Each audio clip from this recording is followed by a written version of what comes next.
Assalamu alaikum, chers internautes de IGFM et d'ailleurs, et bienvenue dans ce bulletin d'information. Au sommaire, Abdoulaye Baldé, le leader de l'Union des centristes du Sénégal et maire de Ziguinchor, renonce à sa candidature et soutient celle du président Macky Sall. La première édition du Salon national du livre s'ouvre aujourd'hui, jeudi 29 novembre, dans la ville de Saint-Louis et se tiendra jusqu'au 1er décembre. Le Sénégal occupe la première place des pays africains du classement FIFA pour ce mois de novembre. Voilà pour le sommaire. Dans quelques instants, le développement. Le président Macky Sall peut désormais compter sur le soutien de Abdoulaye Baldé. Le leader de l'Union des centristes du Sénégal et maire de Ziguinchor vient de renoncer à ses ambitions présidentielles pour 2019, passant ainsi d'opposant à allié. Une décision qui ne fait pas l'unanimité au sein de l'USS, car nombreux responsables politiques de ce parti n'entendent pas devenir partenaires avec le candidat Macky Sall, préférant rester adversaires.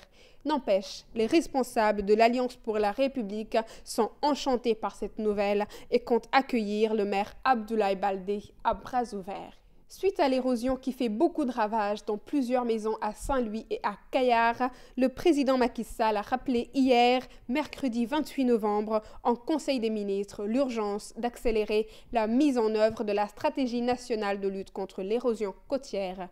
Cette stratégie, c'est selon les directives du chef de l'État visant à sauvegarder et à aménager les zones côtières vulnérables qui sont Saint-Louis, Dakar, Bargny, Kayar, Saly-Portudal, Popenguine et Ziguinchor. Le président demande donc au gouvernement d'intensifier la finalisation de toutes les études techniques, la mobilisation des ressources et l'exécution rapide des projets financés par l'État, soutenus par la Banque mondiale et l'Agence française de développement.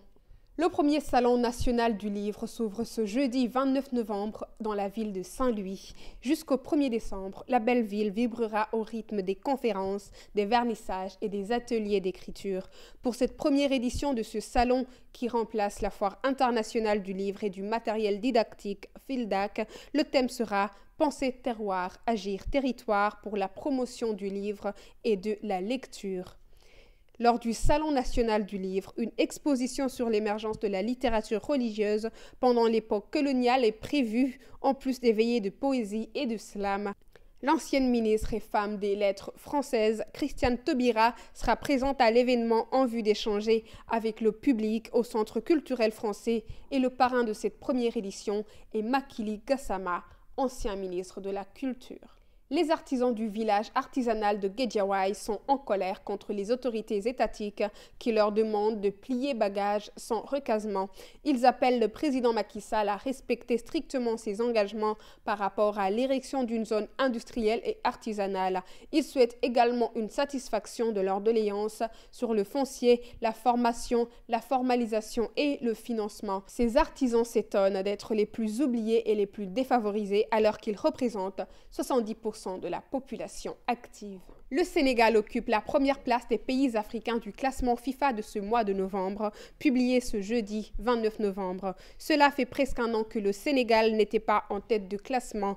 Il vient de détrôner la Tunisie qui occupait cette place depuis le mondial. Les Lions viennent donc de faire ce grand pas en avant pour avoir battu la Guinée équatoriale lors de la 5e journée des éliminatoires de la Coupe d'Afrique des Nations 2019, au moment où la Tunisie a perdu face à l'Égypte et au Maroc. Le Sénégal se classe donc premier, suivi de la Tunisie et du Maroc en 3e position. Au niveau mondial, les Lions de la Teranga viennent de gagner 2 places. Issa Hayatou, ex-président de la Confédération africaine de football, vient d'être condamné à 24,5 millions d'euros d'amende pour abus de position dominante dans l'octroi des droits de diffusion TV des compétitions africaines. L'ancien président de la CAF de 1988 à 2017 dénonce tout de même une diffamation et annonce son intention de faire appel. Le tribunal du commerce du Caire, siège de la CAF, a condamné Issa Hayatou et son ancien secrétaire général Hicham El Amrani à des amendes d'un montant total de 49,5 millions d'euros pour violation de la loi égyptienne sur la protection de la concurrence. L'autorité égyptienne de la concurrence évoque notamment un abus de position dominante de la CAF dans la méthode et le système d'octroi des droits de retransmission relatifs au championnat de football. Merci chers internautes d'avoir suivi ce bulletin d'information. Rendez-vous demain sur www.igfm.sn. Yen de Len Akiam.